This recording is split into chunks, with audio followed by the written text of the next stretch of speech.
You eat blood, Audrey, too, let's face it. How am I supposed to keep on feeding you? Kill people? I make it worth your while. What? You think this is all coincidence, baby? The sudden success around here? The press coverage? Look, you're a plant, an inanimate object.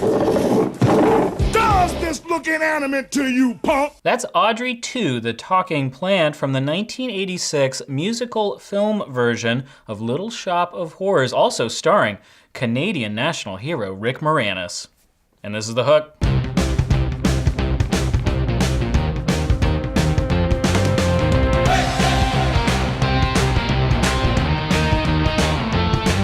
Hey everybody, I'm Andrew Roush, and I love the University of Texas so much that I think our state flower should be the lion's tail because, I mean, look at that beautiful orange color. I'm just kidding, I still love you, bluebonnets. All right, pop quiz nerds, which of you can tell me what actually goes on in the tower, like what it's used for? What's that? Offices? Not as many as you'd think. Anybody else?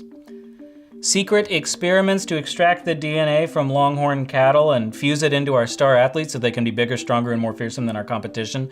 No, definitely not what's happening inside the tower. No, actually, the main building has a lot of offices, but the tower itself is mostly devoid of office space because the tower was built in an era with decidedly more lax building regulations. But 9 of the tower's 30 stories are home to UT's Plant Resources Center, the university's herbarium. But I'm not a scientist, and I know you're too embarrassed to ask what an herbarium is, so we'll just leave that to Center Director Tom Wendt, who is a scientist. An herbarium is a collection of dead flat plants. Okay, so it's essentially a big preserved plant library, or library, if you will, which allows researchers to come in and examine these specimens and base their research on it, or confirm their research, or form a hypothesis, or whatever. And in other ways, it's not like a library because unlike a book, which can be, you know, more or less reproduced exactly the same every time,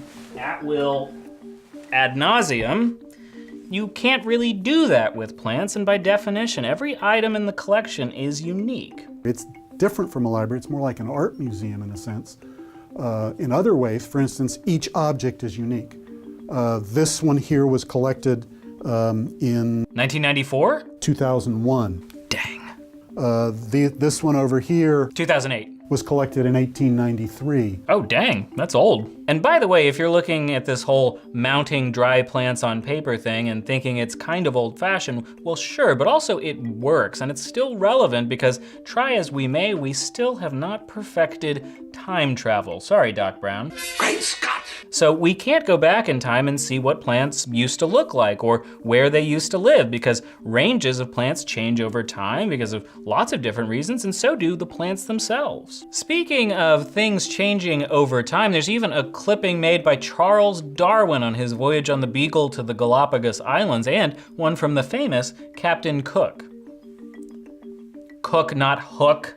I'm the only Captain Hook around here. Oh, come on, Corey, that's Captain Crunch. Can you just get on Wikipedia and get a picture of Captain Cook?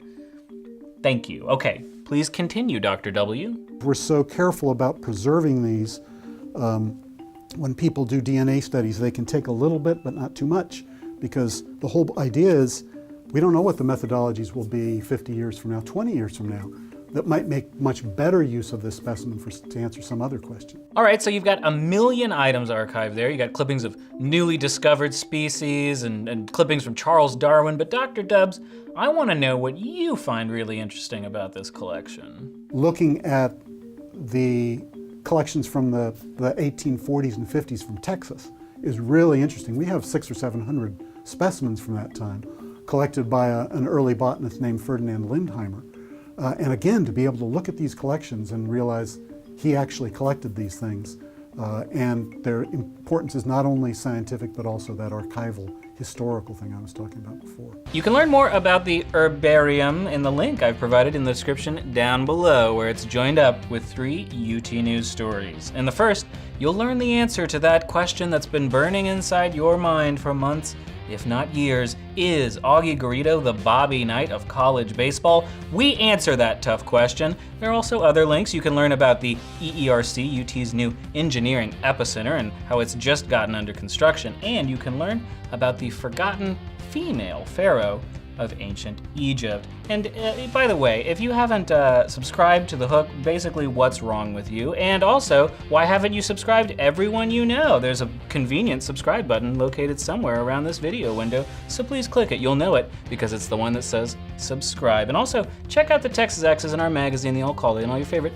social media websites. It's good for the hashtags and the modern convenience conversationalization, and you don't have to talk to people in real life. It's really fun, so check us out there. And until next time, I'm Andrew Roush. Stay hooked.